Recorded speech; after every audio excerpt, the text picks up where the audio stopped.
여러분, 배우기 좋아하는 사람이 있었어요. 우리 중에도 그런 사람들이 있죠. 참 배우는 일에 열심인 사람들이 있습니다. 근데 이 사람도 참 배우는 일을 좋아했습니다. 그래서 학식과 지혜가 뛰어난 선생에게 이 사람이 가르침을 받기 위해서 찾아갔습니다. 그리고는 그 선생님 앞에서 자기 이야기를 한참 한 거예요. 자기 이야기를 태어날 때부터 지금까지의 자신의 이야기를 한참 하고는 또 거기서 끝나는 것이 아니라 자신의 장래의 계획에 대한 그 모든 것들을 장황하게 이야기했습니다. 그렇게 얘기를 하면 이 학식과 지혜가 뛰어난 선생이 뭔가 해답이나 명쾌한 가르침을 전할 줄 알았는데 이 선생은 아무런 대답도 하지 않고 그저 이 사람 앞에 이 찻잔을 하나 딱 놔두고 그 위에 차만 계속해서 부어주는 것입니다. 차는요, 찻잔에 흘러넘쳐서 배움을 받으러 온 그 사람 자리에 앉은 자리까지 흥건히 적게 되었습니다. 스스로 이야기에 도취되어서 떠들어대던 이 사람은요, 그제서야 깜짝 놀라서 선생의 손을 덕석 잡으면서 이렇게 말합니다. 선생님, 잔이 넘쳐 흐르는데 어찌하여 자꾸만 따르십니까? 자리가 다 젖지 않습니까? 그제서야 아무 말 없이 듣기만 하던 선생이 입을 열어 말했습니다. 이 찻잔과 마찬가지로 당신의 마음은 너무 많은 것으로 가득 차 있습니다. 그 마음의 잔을 비우지 않으면 나는 당신에게 아무것도 가르쳐 드릴 수가 없습니다. 가르쳐 드린다 해도 지금 이 찻잔처럼 넘쳐 버릴 것입니다. 여러분, 인간은요, 본능적으로 비우려기보다가 가지려는 마음이 더 강합니다. 물질뿐만 아니라 마음의 공허함을 채우고자 부단히도 애를 쓰는 것, 그것이 인간 군상의 모습이죠. 그래서 어떤 사람들은 그것을 채우기 위해서 공부를 하고요, 어떤 사람들은 종교를 찾습니다. 어떤 사람들은 자기의 마음 가는 대로 살아갑니다. 지 멋대로 살아가는 게 아니라 순간순간 자기의 마음을 채울 수 있는 것을 찾아서 살아가는 것입니다. 다양하고 참 다른 삶이지만 공통적으로 우리는 무엇을 발견할 수 있습니까? 사람들은 마음속에 계속해서 무엇인가를 집어 넣으려고 한다는 것입니다. 그러다 보면 잔이 차서 흘러 넘쳐버리는 것처럼 우리 안에 있어야 할 것들은 없어지고 없어져야 할 것들은 그대로 남아있는 최악의 상황을 맞이할 수도 있는 것이에요. 때로는 과식으로 뱃속이 소화불량이 된 것처럼 좋은 것들이 너무 많이 채워진 결과 뒤죽박죽되어서 도리어 불편한 경우도 생기는 것입니다. 그렇게 사랑하는 우리 대화교회 교회 여러분, 저는 여러분들을 축복하며 이렇게 선포합니다. 여러분 안에 좋은 것들이 많기를 주의 이름으로 간절히 축원합니다. 그런데 그 좋은 것들이 하나님 아래에서 질서 있게 되기를 주의 이름으로 간절히 축원합니다. 오늘 바울은 우리에게 이렇게 말하고 있습니다. 5절의 말씀이에요. 우리 한번 같이 읽어볼까요? 빌립보서 2장 5절 말씀 우리 함께 읽겠습니다. 시작. 너희 안에 이 마음을 품으라. 곧 그리스도 예수의 마음이니. 안 그래도 꽉 찬 우리의 마음에 또 하나의 마음을 품는다는 것은 참 부담스러운 일입니다. 많은 그리스도인들은, 여러분들은 안 그럴 거라고 믿고 제가 이 설교를 썼습니다만, 많은 그리스도인들은 주일날 교회 오는 것을 부담스러워합니다. 주중에 치열하게 삶의 현장에서 싸우고 지친 그들에게 혼자만의 시간 혹은 휴식할 수 있는 황금 같은 시간에 교회에 나와서 설교도 들어야 되고 사람들의 틈바구니 속에서 관계를 이루어 나간다는 것은요, 여간 어려운 일이 아닐 수가 없습니다. 그렇다고 해서 교회 안 나가는 것도 부담이죠. 그래서 교회 안 나가는 것도 부담이지 않습니까? 왜 부담이 되죠? 혹시라도 내가 교회 안 나가면 하나님이 벌을 내려서 내 개인과 내 가정과 내 삶의 자리에 우환이 생기면 어떨까라는 걱정이 들기 때문입니다. 이래나 저래나 여러분, 또 하나의 마음을 품는다는 것은 참 부담이 아닐 수가 없는 것이죠. 게다가 한술 더 떠서 바울이 오늘 우리에게 품으라고 하는 그 예수의 마음의 결과는요, 결코 행복한 내용이 아닙니다. 6절에서부터 8절에까지 예수의 마음에 대한 내용을 설명을 읽어보면, 제가 요약해서 말씀드릴게요. 예수의 그 마음에 대한 설명을 읽어보면 예수의 마음을 가지고 살면 우리는 종의 신분으로 살아야 될 것만 같습니다. 예수의 마음을 가지고 살면 우리는 자기를 끊임없이 낮추어야 될 것만 같습니다. 예수의 마음으로 살면 복종하며 살다가 결국에는 주님처럼 십자가의 참혹한 결말을 맞이해야만 할 것 같은 것입니다. 모두가 높아지려고 하고, 모두가 영광 받으려고 하고, 모두가 부귀를 누리려고 아등바등하는, 경쟁하는 이 시대 상황 속에서 역행하는 이 마음을 품으라는 것 자체가 그리스도인으로 살아가는 우리에게는 참으로 부담인 것이죠. 그럼에도 불구하고 사랑하는 우리 대화교회 교회 여러분, 그럼에도 불구하고 우리는 예수님의 마음을 품어야만 합니다. 왜 그렇습니까? 왜냐하면 그리스도의 마음을 품는 것은 결코 찻잔에 차를 더 따르는 행위가 아니라 찻잔을 뒤집어서 그 안에 담겨진 차를 모두 쏟아버리는 결단의 행위와도 같기 때문에 그런 것입니다. 예수님의 마음을 품는다는 것은 무엇입니까? 내 속에 가득 차 있는 세상의 헛된 지식과 욕망과 생각들을 모두 쏟아내고 씻겨내는 변화의 시작인 줄로 믿으시기를 주의 이름으로 간절히 축원합니다.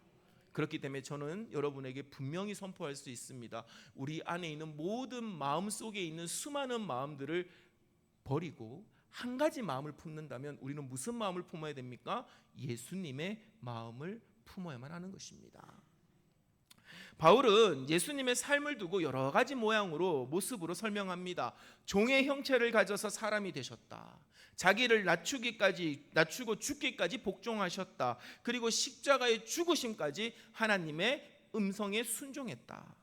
여러분, 이 모든 예수님의 삶의 시작이 어디에서부터 시작됩니까? 예수님의 마음에서 비롯된 것입니다.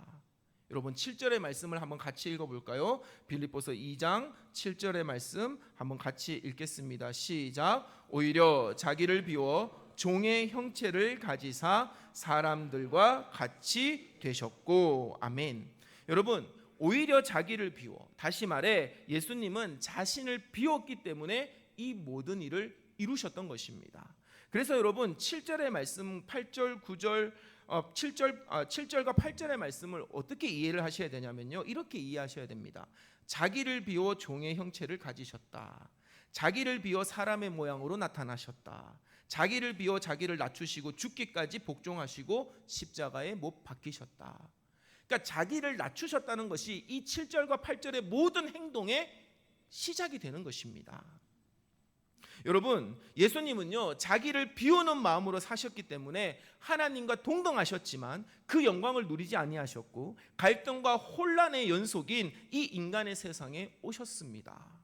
험악한 세상의 죄악과 탐욕의 노예로 살아가는 우리 인간들의 모습과 똑같은 모습으로 하늘의 높은 뜻과 하늘의 깊으신 사랑과 구원의 메시지를 선포하셨습니다. 그리고 삶으로 하나님의 뜻과 사랑을 몸소 행해 보여주신 것입니다. 여러분, 정말로 이 모든 과정이 순탄했을까요? 예수님이요 하나님의 형상을 버리시고 우리와 같은 모습으로 이 땅에 오셔서 그 하나님의 뜻과 하나님의 메시지와 하나님의 사랑과 하나님의 구원을 몸소 보여주시는 그 일이 쉬운 일이었을까요? 결코 아닙니다. 그것은 고난의 연속이었습니다. 그런 생각 해보지 않습니까? 저는 가끔 그런 생각 하거든요. 차라리 예수님이 인간의 모습으로 오지 않고 하나님의 모습으로 짠하고 나타나셔서 그냥 오시지 아니하시고 하늘의 천군 천사와 함께 세상에 오신 다음에 너 믿을 거야 안 믿을 거야? 라고 묻는다면 오히려 그게 쉽지 않겠습니까? 제가 목회하다 보니까 그런 마음 들더라고요. 제가 가끔 목회하다가 여러분 목회하는 데 있어서 어떤 과정에서 막히는 부분이 있을 때는요, 주님 왜 나에게는 능력을 주지 아니하셔가지고 그냥 한번 탁 하면 다 해결됐으면 좋겠는데 왜 그런 걸 주지 않습니까? 라는 마음이 들 때가 있습니다. 예수님도 그런 마음이었을 것 같아요. 차라리 하나님의 모습으로 그냥 오지 아니하시고 천군 천사들을 대동하시고 정말로 멋있게 나타나셔서 하나님의 말씀을 전했다면 여러분 일사천리로 세상은요 변화되고요, 세상은요 더 나은 세상으로 되어졌을 거라고 생각합니다. 하지만 왜 그렇게 쉬운 길을 선택하지 않으셨을까요? 왜냐하면 예수님은 하나님의 진심을 우리에게 전해야 했기 때문에 그런 것입니다. 여러분, 제가 아까도 얘기했잖아요. 제가 목회 생활을 하면서 왜 저에게는 어떤 카리스마를 주지 않으셔서, 왜 저에게는 능력을 주지 아니하셔서, 왜 저에게 이렇게 힘들게 목회를 하게 하십니까? 라는 생각이 들었는데 제가 그렇게 기도한 적도 있거든요. 그때 제 마음에 든 게 있었어요. 너에게 있는 무기가 있다. 진짜 하나님 저한테 주신 말씀이에요. 너에게 무기가 있다. 너의 목회 생활에 무기가 있다. 그것은 진심이다. 저는 예수님이요 인간의 모습으로 오신 이유가 바로 여기에 있다고 생각합니다. 하나님의 모습으로 우리를 찍어 눌러서 강제로 우리를 믿게 하시는 것이 아니라 우리의 모습으로 오셔서 우리의 모양으로, 우리의 상황으로, 우리의 언어로, 우리의 형편에 따라 주님은 하나님의 진심을 전하신 줄로 믿으시기를 주의 이름으로 간절히 축원합니다. 하나님 입장에서 우리를 죄에서 용서하시고 받아들이시는 그 과정 결코 쉬운 일이 아닙니다. 그렇기 때문에 더 깊은 사랑이고요, 더 깊은 용서이고요, 더 놀라운 은혜임을 보여줘야 했던 것입니다. 더 나아가 이토록 깊은 사랑과 큰 용서와 놀라운 은혜를 통해 구원을 받아야 하는 우리가 하나님에게 있어서 참으로 소중한 존재임을 예수님은요 보여주셔야만 했습니다. 예수님은 하나님의 이 마음을 어떠한 방식으로 우리에게 드러내셨습니까? 자기를 비움으로써 그것을 드러내신 것입니다. 사랑하는 우리 대화교회 교회 여러분, 우리는 바로 하나님의 이 고통스러운 과정을 통해 새롭게 태어난 구원받은 존재인 줄로 믿으시기를 주의 이름으로 간절히 축원합니다. 특별히 우리 어머니들에게 한번 물어봅시다. 여러분들 자녀들 낳을 때 정말로 찢어질 듯한 고통 겪으셨습니까? 겪지 않으셨습니까? 다 겪었잖아요. 그렇죠? 그냥 하고 난 거 아니잖아요. 때로는 몇 시간 아니 며칠을 그 상고의 고통을 겪었잖아요. 그 고통의 끝에 태어난 생명이 여러분 귀합니까? 귀하지 않습니까? 귀합니다. 그 고통을 경험했기에 그 생명이 귀한 것입니다. 하나님이 그 고통스러운 과정, 예수 그리스도를 십자가에 못 박으면서까지 우리를 그렇게 거두어 주신 줄 믿으시기를 주의 이름으로 간절히 축원합니다. 그러니 하나님 입장에서 우리가 귀한 존재입니까? 귀하지 않는 존재입니까? 귀한 존재입니다. 여러분들은 하나님의 그 고통의 과정 끝에 태어난 존귀한 존재임을 믿으시기를 주의 이름으로 간절히 축원합니다. 여러분, 이 모든 것이 여러분 예수님께서 자기를 비움으로 말미암아, 고난을 통해 자기를 비움으로 말미암아 세상에 드러내신 하나님의 뜻이고 하나님의 의지이고 하나님의 은혜인 것입니다. 그렇기에 그리스도인으로 부름받은 저와 여러분 역시 예수님의 이 마음을 품으셔야만 합니다. 여러분, 그 마음이 무엇이라고요? 나를 비우는 것입니다. 저는 이것을 뭐라고 표현하고 싶냐면 드러낸다라고 표현하고 싶습니다. 드러낸다. 드러낸다가 뭡니까? 여기 이렇게 있는 거를 들어서 밖으로 빼낸다는 것이죠. 자기를 비운다는 것은요, 여러분, 드러냄입니다. 우리가 예수의 마음을 품는 그 순간부터 내 마음속에 있는 것을 밖으로 끄집어 내야 되는 것입니다. 혹시 여러분 큰 집에서 작은 집으로 이사해 본 경험이 있으십니까? 있으시죠, 그렇죠? 제가 이 시간 여러분에게 축복합니다. 더 이상 작은 집으로 이사하지 마시고 큰 집에서 큰 집으로 이사하기를 주의 이름으로 간절히 축원합니다. 근데 어떻게 살다 보면 그렇게 마음대로 되지 않잖아요. 큰 집에서 작은 집으로 이사하는 경우도 있습니다. 제가 이사를 많이 다녔거든요. 근데 한 번은 이삿짐 그 센터 소장님이 이런 말씀을 하시더라고요. 작은 집에서 큰 집으로 이사를 가면 손님도 기분이 좋고 자신들도 그렇게 기분이 좋답니다. 손님은 큰 집으로 이사 가서 기분이 좋고 자기들은 짐을 어디에 둬야 될지 고민을 덜해서 좋다는 것입니다. 그런데 반대의 경우는 어떻습니까? 큰 집에서 작은 집으로 이사 가면 열의 아홉은요 분위기가 심각하답니다. 손님은 작은 집으로 가는 경우가 그렇게 좋은 경우가 별로 없고 애지중지해야 하던 짐을 버려야 하는 상황에서 그 손님들, 그 가족들의 기분이 착 가라앉는다는 것입니다. 그러다 보면 이삿짐을 날라야 하는 자신들도 손님 눈치를 보게 되고, 게다가 큰 집에서 미쳐버리지 못한 것들, 그 짐들이 작은 짐에 놓아둘 곳이 없어서 전전긍긍하게 되는 경우가 참 많다라는 것이죠. 여러분, 제가 오늘 설교를 준비하다가 그 이삿짐 센터 소장님과 나눴던 대화가 생각이 났습니다. 이래나 저래나 여러분, 내 것을 드러내고 내 것을 버려야 하는 내 것은 결코 좋은 일이 아닙니다. 그렇기 때문에 여러분, 내 안에 있는 것을 끄집어낸다, 내 안에 있는 것을 드러낸다, 내 안에 있는 것을 버린다는 것은요, 고난입니다. 내가 생각하기에 옳다고 생각하는 것, 내가 생각하기에 좋다고 여기는 것, 내가 생각하기에 소중하다고 생각하는 것들을 드러내어 버려야 되는 것, 그것 자체가 고난입니다. 예수님의 마음을 품는 그 순간부터 그리스도인 된 우리는 이 고난의 과정을 살아야만 합니다. 그리스도인이기 때문에 포기해야 할 것들이 너무나 많습니다. 하고 싶어도 참아야 할 것들, 외면해야 할 것들이 참 많습니다. 그래서 여러분, 그리스도인은요, 고난의 삶이기도 합니다. 좀 더 자기만의 시간을 갖고 싶고 쉬고 싶은 이 주일 아침에 우리가 이곳에 앉아 예배를 드리고 설교를 듣는 것은 내 안에 무엇인가를 더 채우기 위해서가 아닙니다. 여러분, 내 것을 드러내고 내 것을 포기하고 내 것을 비우기 위하여 우리는 이 시간에 이 자리에 있는 줄로 믿으시기를 주의 이름으로 간절히 축원합니다. 그래서 여러분, 예배는 고난입니다. 그 고난을 이제는 받아들이십시오. 아마 오후 예배는 더더욱 고난이 되겠죠. 그래도 오후 예배까지 참여하는 여러분들은 예수 그리스도의 마음을 품은 자들인 줄로, 더 품은 자들인 줄로 믿습니다. 여러분, 우리는 예수님의 마음을 가져야만 합니다. 끊임없이 내 것을 포기하고 버리고 드러내는 고난의 과정을 겪어야만 합니다. 9절은요, 왜 우리가 그런 고난을 겪어야 하는지, 왜 우리가 그렇게 살아야 하는지를 분명히 여실히 보여주고 있습니다. 여러분, 2장 9절 말씀 한번 같이 읽어볼까요? 시작. 이러므로 하나님이 그를 지극히 높여 모든 이름 위에 뛰어난 이름을 주사. 아멘. 하나님은요, 우리에게 끊임없이, 말씀 잠깐만 열어주세요.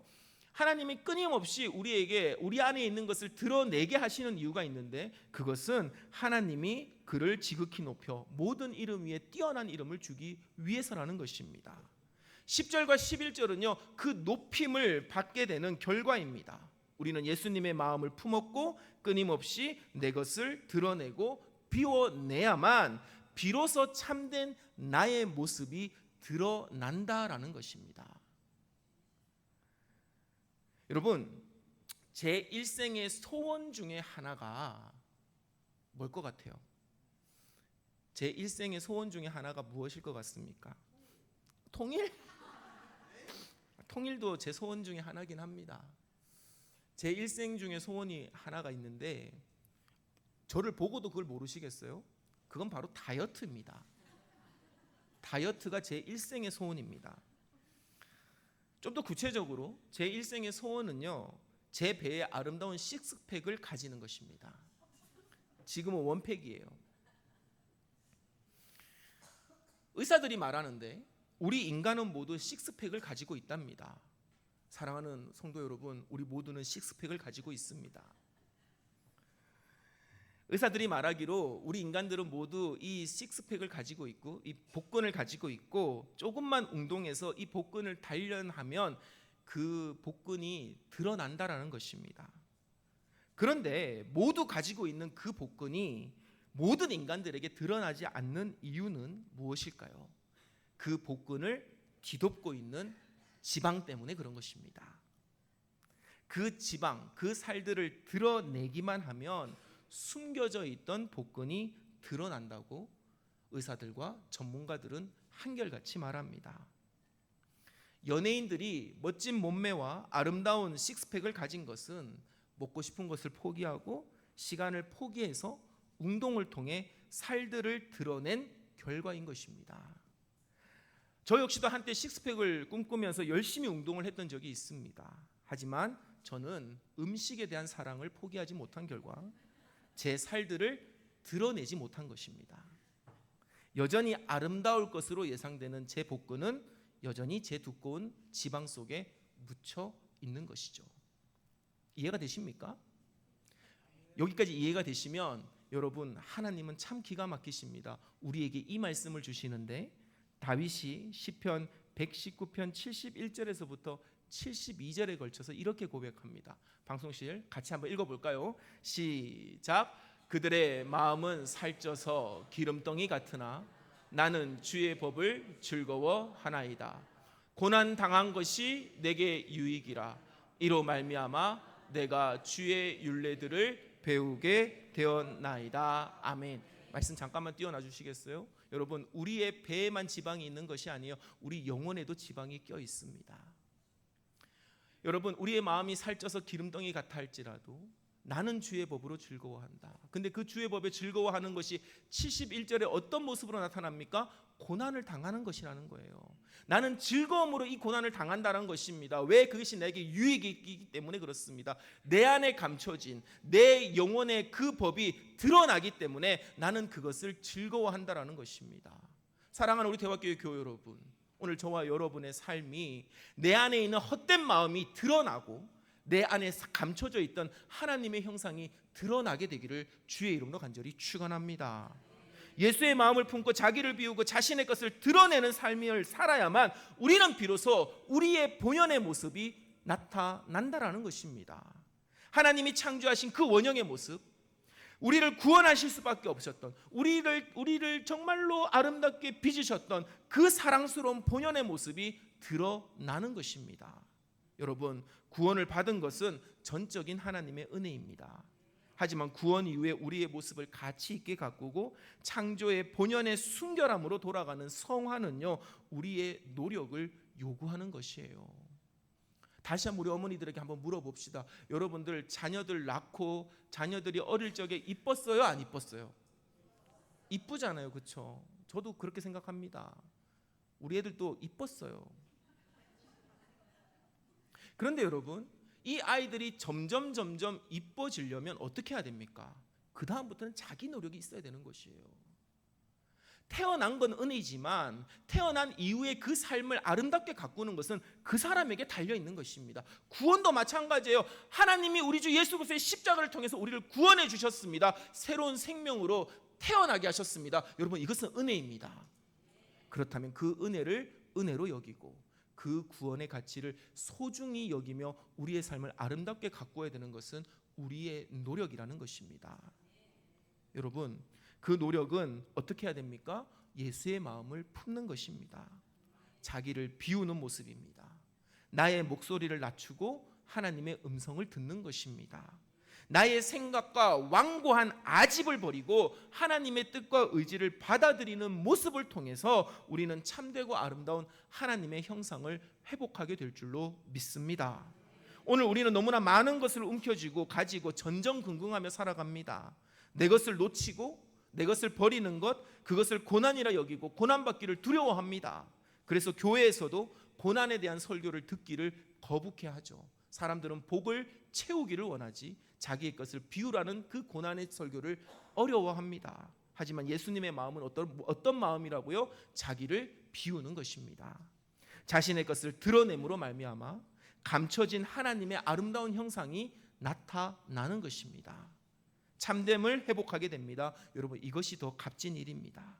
그리고 이것이 더 우리 인생을 행복하고 가치 있게 변화시켜 주실 줄 믿습니다. 여러분, 고난받는 것을 두려워하지 마십시오. 여러분의 삶에 고난을 받고 있다는 것은 여러분이 예수님의 마음으로 살아가고 있다는 증거이고 끊임없이 자기의 것을 비우고 있다는 증거이기 때문에 그렇습니다. 그러니 잃어버릴 것을 두려워하지 마시고 헛된 것으로 다시금 여러분의 마음을 채우려고 하지 마십시오. 비워내고 드러내고 버리는 과정 속에서 감추어져 있던 하나님의 형상이 드러남에 기뻐하시고 만족하는 우리 대화교회 교우들이 되시기를 주의 이름으로 간절히 축원합니다. 그렇기 때문에 여러분, 우리가 일주일 월요일부터 금요일까지 드려지는 고난주간 특별 새벽 기도에는 우리 안에 있는 헛된 것을 드러내고 우리 안에 참된 것이 드러나는 은혜의 시간이 될 줄로 믿습니다. 새벽에 일어나는 거 힘들죠? 그것 자체가 고난입니다. 그 고난에 동참하십시오. 여러분의 안에 있는 참된 가치가 온전히 드러나게 될 줄로 믿습니다. 여러분 이 시간 말씀을 기억하고 우리 잠깐 침묵하며 기도하겠습니다. 주님.